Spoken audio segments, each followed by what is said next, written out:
এই দলটা অনেক সময় বলছে কি, অমুককে দেখেছেন ক্ষমতায়, তমুককে দেখেছেন, এবার আমাদেরকে দেখেন, বলছে না? তারা বলে সৎ মানুষের শাসন কায়েম করবে। বিকাশ নাম্বার নিচ্ছে, ফোন নাম্বার নিচ্ছে, বিকাশ করে টাকা পাঠাচ্ছে, এই বলে তাদের পরিকল্পনা। অনেকে ধরাও পড়েছে, এগুলো পত্রপত্রিকায় খবরে এসেছে, শুনেছেন এসব খবর?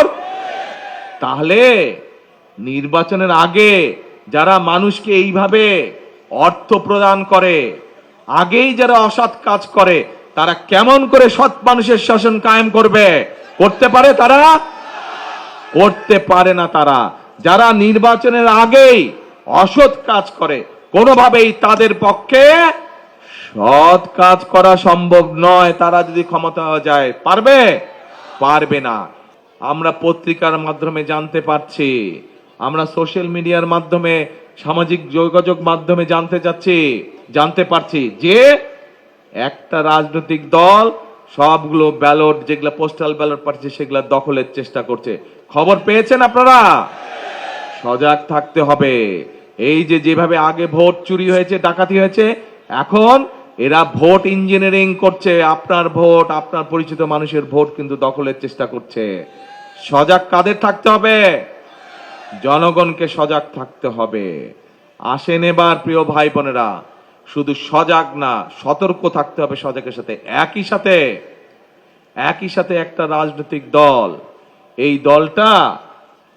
দলটা অনেক সময় বলছে কি, অমুককে দেখেছেন ক্ষমতায়, তমুককে দেখেছেন, এবার আমাদেরকে দেখেন, বলছে না? হ্যাঁ, এখন ভাই 71 সালে কি হয়েছিল? 71 সালে এই দেশ স্বাধীন হয়েছিল। লক্ষ মানুষের প্রাণের বিনিময়ে এই দেশ স্বাধীন হয়েছিল। লক্ষ মা বোনের সম্মানের বিনিময়ে এই দেশ স্বাধীন হয়েছিল। ঠিক? ঠিক। কিন্তু সেদিন আজকের এই রাজনৈতিক দলটি কাদের পক্ষ নিয়েছিল? যারা বাংলাদেশকে স্বাধীন হতে দেয় নাই, তাদের পক্ষ নিয়েছিল।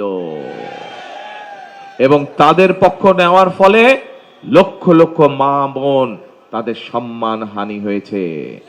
লক্ষ লক্ষ মানুষ মুক্তিযুদ্ধে শহীদ হয়েছে। তাহলে কি দাঁড়ালো? যাদেরকে দেখার কথা বলছে, এরে ভাই, এদেরকে তো আমরা 50 বছর আগে দেখেছি, তাদের ভূমিকা দেশের বিরুদ্ধে ছিল।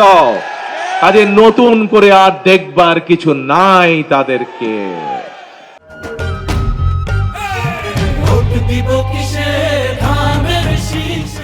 এখন একমাত্র রাস্তা হচ্ছে জনগণের শাসন কায়েম করা, যারা এই দেশের মানুষের কাছে জবাবদিহি করতে বাধ্য থাকবে।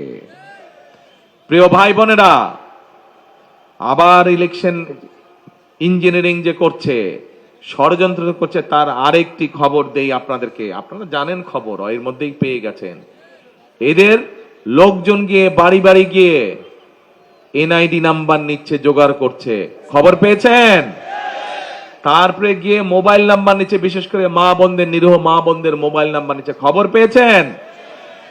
তারা বলে সৎ মানুষের শাসন কায়েম করবে। বিকাশ নাম্বার নিচ্ছে, ফোন নাম্বার নিচ্ছে, বিকাশ করে টাকা পাঠাচ্ছে, এই বলে তাদের পরিকল্পনা।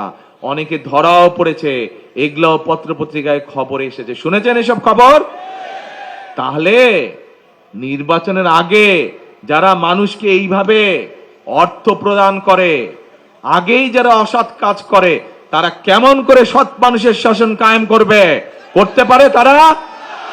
করতে পারে না তারা। যারা নির্বাচনের আগেই অসৎ কাজ করে, কোনোভাবেই তাদের পক্ষে সৎ কাজ করা সম্ভব নয়। তারা যদি ক্ষমতা যায়, পারবে? পারবে না। এই দেশে একমাত্র শহীদ জিয়া এবং খালেদা জিয়া প্রমাণ করে দেখিয়েছে যে কিভাবে দুর্নীতিকে দমন করতে হয়।